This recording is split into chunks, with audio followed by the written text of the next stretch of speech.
તો ઓમ નમઃ શિવાય મિત્રો. તો આજે આપણે આવ્યા છીએ બનાસકાંઠાનું મિની કાશ્મીર ગણાતું એવું બાલારામ ધામ, જે લોકોનું આસ્થાનું કેન્દ્ર છે અને લોકો અહીંયા અવારનવાર ભારે સંખ્યામાં દર્શન કરવા આવે છે. તો આ મંદિરનું ખૂબ જ રહસ્ય છે. તો આપણી આજે ગુજ્જુ એનજીઓ પર આ મંદિરનું રહસ્ય આપણે જણાવીશું અને અહીંના મંદિરના પૂજારી એવા ભટજી મહારાજ જોડે આપણે વાતચીત કરી અને એમના જોડે ચર્ચા કરી અને આ મંદિરના રહસ્ય શું શું છે, આ મંદિરના કઈ સ્થાપના ક્યારે થઈ અને આ મંદિરના પૂર્વમાં જંગલ આવેલું છે, તો એમની બી આપણે ચર્ચા કરીશું. લોકોના મનમાં જે પણ પ્રશ્નો છે આ મંદિર વિશે તો આપણે એ જણાવીશું. તો ઓમ નમઃ શિવાય. ઓમ નમઃ શિવાય. તો પહેલા તો આપનો પરિચય આપો અને આ મંદિર સાથે કેટલા સમયથી આપ જોડાયેલા છો એ અમને જણાવો. ઓમ નમઃ શિવાય. મારું નામ અભિષેક ગોવિંદભાઈ ભટ્ટ, ભટ્ટી મહારાજ. અમારો પરિવાર અહીંયા છેલ્લી 3 પેઢીથી મહાદેવની સેવા પૂજા કરી રહ્યા છે અને ભગવાનની સેવા પૂજા સાથે અમારો પરિવાર વર્ષોથી જોડાયેલો.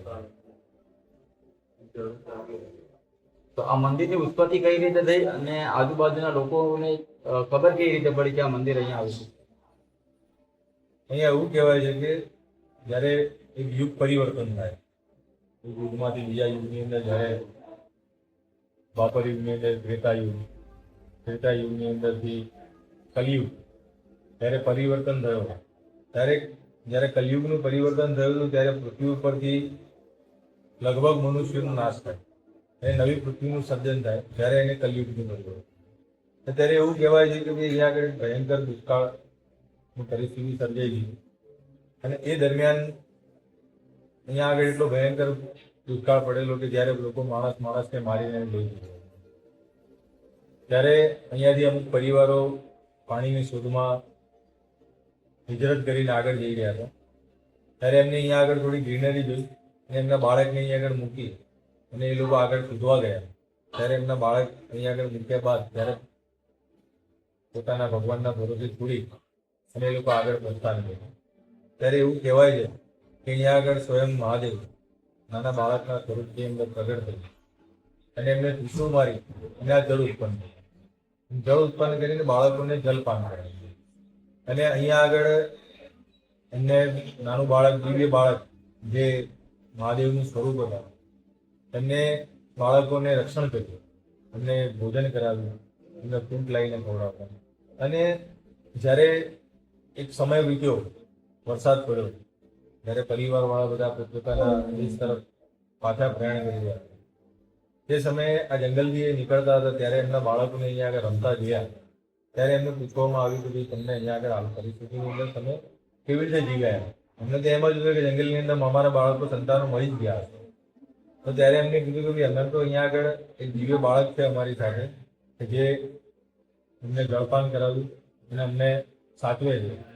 તેમના વાલી વારસાએ ઈચ્છા દર્શાવી કે ચલો અમને પણ એમના દર્શન કરાવતા. તો ત્યારે એ દર્શન કરવા માટે જ્યારે બાળકો એમના વાલી વારસાને લઈ અને જ્યારે આવ્યા ત્યારે ભગવાન લિંગ સ્વરૂપની અંદર વિરાજમાન થયા અને એના ઉપર જળધારા ચાલુ થઈ. એટલે બાલ વત્તા આરામ, બાળકોને જે આરામ આપ્યું અને બાળકોને જીવનદાન આપ્યું, એના ઉપરથી આનું નામ પડ્યું હતું બાલારામ. આ એની એક લોક. આ મંદિર કઈ જગ્યાએ આવેલું છે અને બનાસકાંઠામાં કઈ જગ્યાએ આ મંદિર સ્થાપના છે? આ મંદિર બનાસકાંઠામાં પાલનપુરથી આબુ રોડ તરફ આપણે જઈએ છીએ ત્યારે પાલનપુરથી 15 કિલોમીટર થાય. વચ્ચે ચિત્રાસણી ગામ આવે છે નેશનલ હાઈવે ઉપર. ત્યાંથી 3 કિલોમીટર અંદર જંગલ તરફ આવવાનું હોય છે, જ્યાં અંબાજી જવાનો રસ્તો છે. અહીંયા ઉપરથી રસ્તો છે એ સીધો અંબાજી નીકળે છે ગબ્બર. એ રસ્તા ઉપર વચ્ચે 3 કિલોમીટરમાં જ પહેલું સ્થાન આવે છે, એ છે બાલારામ. તો મંદિર પર જો મહાદેવજી પર અભિષેક અવિરત થઈ રહ્યો છે તો શું ચાલુ જ રહે છે? આ અભિષેક હજારો વર્ષથી અહીંયા આગળ સતત અખંડ અભિષેક થાય. તો મહાદેવ 56 અમે સાંભળ્યું છે કે 56 કાળ વિશે લોકા વાયકા સાથે વાતચીત કરીને જાણ્યું કે 56 કાળમાં આ મંદિરના સ્થાપના કરવામાં આવી છે. તો એ વિશે શું કહેવા માંગો? કન્યા કાળનું જે તમે સાંભળ્યું છે એ આપણા ઇતિહાસનો એક ભયંકર દુષ્કાળ છે. એ દુષ્કાળ એવો છે કે જ્યારે અહીંયા આગળ આજુબાજુના કોઈ ગામની અંદર 3-4 વર્ષ સુધી પાણી નહોતું, વરસાદ નહોતો, એટલે ક્યાંય જળાશયોમાં પાણી નહોતું. ત્યારે જે આજુબાજુના ગામના જે લોકો છે એ ગાડા લઈ અને બાલારામ આવે. અને જે ભગવાનનું જે જળધારા જે અહીંયા આગળ ચાલુ એ જળધારાનું પાણી લઈ અને પોતાના ઘરે લઈ જતા અને પોતાની પ્યાસ છુપાવતા અને પોતાના ઢોર ઢાકર, પોતાના બાળકો અને પોતાના માટે એ જળનો ઉપયોગ કરતા હતા. ત્યારે આજુબાજુના ગામના લાખો લોકોને બચાવવાનો તારણહાર બાલારામ રાજા. મંદિરની એક્ઝેક્ટ સામે નદી વહે છે તો એનું નામ શું છે અને ક્યાંથી એ નદી નીકળે છે? આનું નામ બાલારામ મહાદેવ તરીકે ઓળખવામાં આવે છે. અને આ નદી બહુ નાની નદી છે. આ નદી અંબાજી ગબ્બરથી ચાલુ થાય છે અને અહીંયા બાલારામથી આગળ 2 કિલોમીટર દાંતીવાડા ડેમની અંદર સમાઈ જાય છે. આનું નામ બાલારામ નદી છે. તો બાલારામના આજુબાજુ જે જંગલ છે એ કેટલું મોટું છે, વિશાળ છે, અને અહીંયા કયા કયા પ્રાણીઓ રહે છે, અને અહીંયા મંદિર સુધી ક્યારે આવ્યા છે? નીતિનભાઈ, બાલારામનું જંગલ જે ખરું એ બાલારામથી ચાલુ થઈ અને છેક અંબાજી સુધીનું આખું જંગલ છે. અને આમ જોવા જાવ તો 42 કિલોમીટરનું જંગલ છે. અને આમ જઈએ છે તો છેક આબુ રોડ સુધી છે એટલે 30 કિલોમીટર છે. એટલે 42 કિલોમીટર બાય 30 કિલોમીટરનું જંગલ છે. એટલે સ્વાભાવિક રીતે અરવલ્લી ગિરિમાળાની અંદર વસેલું છે એટલે અહીંયા આગળ જંગલી જાનવરો હોય. અહીંયા આગળ મુખ્યત્વે રીંછ, દીપડા, એના અધવેરો કહે છે અમારી ભાષામાં, એક દીપડા ટાઈપનું જ આવે, ચિત્તા ટાઈપનું એક અધવેરો છે, વરુ છે, એવા બધા સાપ, વીછી, એવા બધા અનેક જંગલી જાનવરો અહીંયા આગળ રહે છે. અને મંદિર સુધી આવવાના એવો કોઈ પ્રશ્ન નથી. એમના માટે કોઈ બાઉન્ડ્રી નડતી નહીં હોતી. એમના એ તો ગીરમાં તમે જાઓ તો સાહેબ ઘરમાં ઘૂસી જાય. તમે અહીંયા ક્યારે તો જોયા છે? અહીંયા આવી જાય. તમે હા, અમે અહીંયા આગળ જોયેલા છે. જ્યારે કોરોના કાળ હમણાં ગયો એ સમયે જ્યારે અહીંયા આગળ કોઈ આવતું નહોતું દર્શન કરવા માટે, ત્યારે લોકડાઉનનો સમય હતો, ત્યારે અહીંયા આગળ દીપડાએ શિકાર કરેલો છે મંદિરના આગળના ભાગની અંદર. અને અમે સવારે આવ્યા ત્યારે અમને ખબર પડી કે અહીંયા આગળ દીપડાએ શિકાર કર્યો છે અને અહીંયા આગળ નીલ ગાયનો શિકાર કરેલો છે. ત્યારે કેમેરા જોઈને જ્યારે જોયું, ત્યારે ખોલીને સીસીટીવી કેમેરા, ત્યારે ખબર પડી કે અહીંયા આગળ દીપડો રાત્રે આવેલો છે. તો મહારાજજી, અમે દરેક મંદિરે જઈએ તો શિવ મંદિરની પરિક્રમા આખી કરવામાં આવે છે, અડધી કરવામાં આવે છે સોરી, પણ બાલારામ મહાદેવના મંદિરની પ્રદક્ષિણા આખી કેમ કરવામાં આવે? એનું શું રહે છે? નીતિનની અડધી અને આખી પરિક્રમા, બરાબર, એનું બી એક રહસ્ય છે. અડધી પરિક્રમા ક્યાં થાય તો શિવનું જે મંદિર હોય એની જલાધારી છે, એનું ઉત્તરની બાજુ એનું નિર્માલ્ય બહાર નીકળે, જે ઉત્તર દિશામાં નીકળે. તમે કોઈ પણ શિવ મંદિરમાં જશો ત્યાં આગળ તમે ઉત્તરની બાજુ નિર્માલ્ય બહાર નીકળતો હોય તો ત્યાંથી તમારે પાછું પડવું પડે. તો એને તમારે પરિક્રમા તમે નિર્માલ્યને ઓળંગી શકતા નથી. તો અહીંયા આગળ તો આખું મંદિર જ ઉત્તરાભિમુખ છે. એટલે અહીંયા આગળ ઉત્તરાભિમુખ મંદિર હોવાના કારણે આની પરિક્રમા આખી ફરવાનું આવે. જેમ જ્યારે શિવ ગણપતિ દાદા અને કાર્તિકેય ભગવાનને જ્યારે શરત લાગી મહાદેવ ને મા પાર્વતીની વચ્ચે કે ભાઈ જે સમગ્ર પૃથ્વીનું જે પ્રથમ ચક્કર લગાવે તેમને પ્રથમ પૂજનીય તરીકે કહેવામાં આવશે. તો કાર્તિકેય ભગવાન મયુર ઉપર સવાર થઈ અને પૃથ્વીના ચક્કર લગાવવા માટે નીકળ્યા. જ્યારે ગણપતિ દાદાએ મા પાર્વતી અને મહાદેવજીના પરિક્રમા ફરી અને એમને સમસ્ત જગત એમના માતા પિતાની અંદર જોયું, તે રીતે અહીંયા આગળ મા પાર્વતી અને મહાદેવની ગણેશ પરિક્રમા કહેવાય. અને આને ગણેશ પરિક્રમા તરીકે પણ આની આખી પરિક્રમા કરે. તો મહારાજજી, અમારા દર્શક મિત્રોને જણાવો કે દરેક શિવ મંદિરમાં એક જ શિવલિંગ હોય છે, તો આ શિવાલયમાં 2 શિવલિંગ કેમ છે? બહુ સારો પ્રશ્ન કર્યો છે તમે.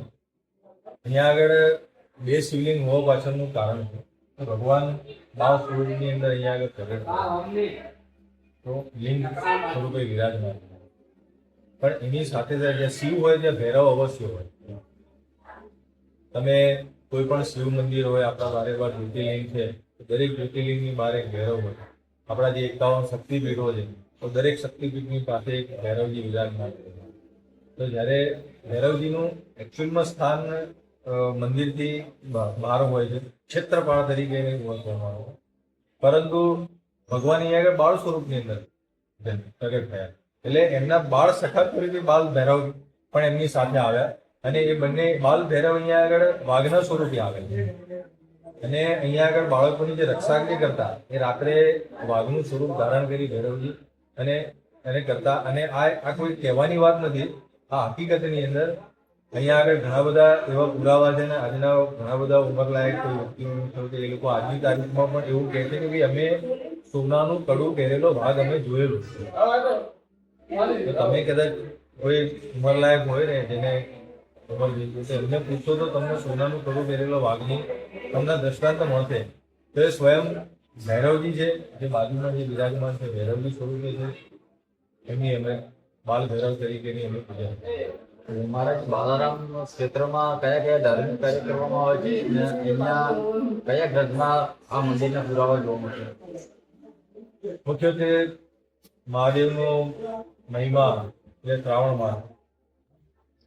તો સમગ્ર શ્રાવણ માસ દરમિયાન અહીંયા આગળ લોકમેળો ભરાય છે. એ જે મહાદેવના જે તહેવારો છે, કોઈ શિવરાત્રી છે, સોમવાર છે, એ મુખ્યત્વે દરેક તહેવારો અહીંયા આગળ ઉજવવામાં આવે. અને સૌથી મોટો મેળો શ્રાવણ માસનો છેલ્લો સોમવાર કે જે અહીંનો લૌકિક મેળો છે. અહીંયા આગળના જે જંગલના જે આદિવાસી જે ખરા એ લોકો પોતાના ત્યાંથી અહીંયા આગળ આવે છે, ભગવાનને દર્શન કરે છે એમની રિવાજો પ્રમાણે. અને અહીંયા આગળ મહાદેવજીના આગળ આદિવાસી લોકનૃત્ય કરી અને પોતાની ભક્તિનું પ્રગટ કરતા હોય છે. એટલે એક વિશેષ લોકનૃત્યનો અને લોકમેળો કહેવામાં આવે છે. આ મંદિરના કયા ગ્રંથમાં ઉલ્લેખ કરવામાં આવ્યો છે? પર્ટિક્યુલર વાત કરીએ તો આનો કોઈ એવો કોઈ ગ્રંથનું કોઈ ખ્યાલ નથી આપણને કે કયા ગ્રંથની અંદર. પણ હા એટલું છે કે કદાચ આપના પોડકાસ્ટ દરમિયાન જે આપના કોઈ સબસ્ક્રાઈબર જે હશે જે જૂના ઉંમરલાયક તો એમના અભ્યાસક્રમની અંદર બાલારામ મહાદેવ ભણવામાં આવતું. અભ્યાસક્રમના ઇતિહાસની અંદર બાલારામ મહાદેવ ભણવામાં આવતું. અને સાથે સાથે પાંડવો કૃષ્ણના જ્યારે જેનો અવતાર થયો, આપણે પૃથ્વી ઉપર કૃષ્ણનો અવતાર થયો એ દરમિયાન મહાભારતનું યુદ્ધ થયું. એના પહેલા જે પાંડવો જે વનવાસ નીકળ્યા તો વનવાસ દરમિયાન એ અરવલ્લીની ગિરિમાળાઓમાં રહ્યા ઘણા વર્ષો. એ દરમિયાન અહીંયા આગળ પાંડવોએ પણ પૂજા કરી છે એવા પુરાવા પણ છે અને એવી લોકવાયકા પણ છે. કારણ કે પાંડવોની અંદર એક હતું ટેક લીધેલી હતી કે દરેક દિવસે ભગવાન મહાદેવની પૂજન કર્યા એના પછી જ એમને આગળ પ્રસ્થાન કરવું. તો જ્યાં જ્યાં ગયા ત્યાં એમને મહાદેવજીની સ્થાપના કરી અથવા જ્યાં મહાદેવનું મંદિર મળ્યું ત્યાં આગળ એમને પૂજા કરી. તો અહીંયાથી આપ આગળ જાઓ છો તો વિશ્વેશ્વર મહાદેવ છે, બાજુગીયા મહાદેવ, હાથીદરા મહાદેવ જ્યાં આગળ પાંડવોને પુરાવા છે. પછી મોકેશ્વર મહાદેવ જ્યાં ભીમનું માટલું ત્યાં આગળ હતું. અને એના જ એટલે એના કારણે અહીંયા આગળ પાંડવોએ પૂજા કરેલી. એટલે દ્વાપર યુગની અંદર જ્યારે કૃષ્ણ અવતાર હતો ત્યારે આના અવશેષો અને પુરાવા સાથે એમ કહી શકાય કે અહીંયા આગળ પાંડવોએ પણ આવ્યા હશે. અચ્છા, તો મહારાજજી ગુજરાતના લોકો કે બહારથી આવતા હોય લોકો ને એવો પ્રશ્ન હોય છે કે અહીંયા મહાદેવજીના દર્શન કરવા જઈએ તો રહેવાની જમવાની શું સગવડ અહીંયા મળી રહે? અત્યારે મંદિર પ્રિમાઇસીસની અંદર કે મંદિર તરફથી કોઈ અત્યારે સગવડ હજી થવાની ઉપર એ રોકાવાની વ્યવસ્થા નથી. આ કોઈ પ્રસંગ કરવો હોય કારણ કે અહીંયા આગળ ભગવાનની માનતા બાધા માનતા માટેના કોઈ હોય તો એના માટેના હોલ છે. પરંતુ અહીંયા બાજુમાં ઇકો ટુરિઝમ ગુજરાત સરકાર ફોરેસ્ટ દ્વારા ઉજાણી બનાવવામાં આવ્યું છે. ત્યાં આગળ રહેવાની સગવડ છે, જમવાની સગવડ છે. એની બાજુમાં બાલારામ પેલેસ રિસોર્ટ છે, ત્યાં આગળ પણ રહેવાની ને જમવાની સગવડ છે. એની બાજુમાં હેવન્સ વીકેન્ડ હોમ કરીને છે, ત્યાં પણ રહેવાની ને જમવાની સગવડ છે. અને એનાથી આગળ જઈએ તો નેશનલ હાઈવે મળી જાય, ત્યાં આગળ ઘણી જ બધી હોટલો છે લાઇનસર જ્યાં રહેવાની ને જમવાની સગવડ છે. એટલે જનરલી બાલારામમાં આવવાવાળા વ્યક્તિઓને અહીંયા રહેવા જમવાની ક્યારેય કોઈ તકલીફ ના પડે. 2 થી 3 કિલોમીટરની અંદર એમને બધું જ મળી જાય. ઓકે, તો મહારાજજી અહીંયા મંદિરનું સરસ એવું તમને અમને જ્ઞાન આપ્યું મંદિરનું રહસ્ય.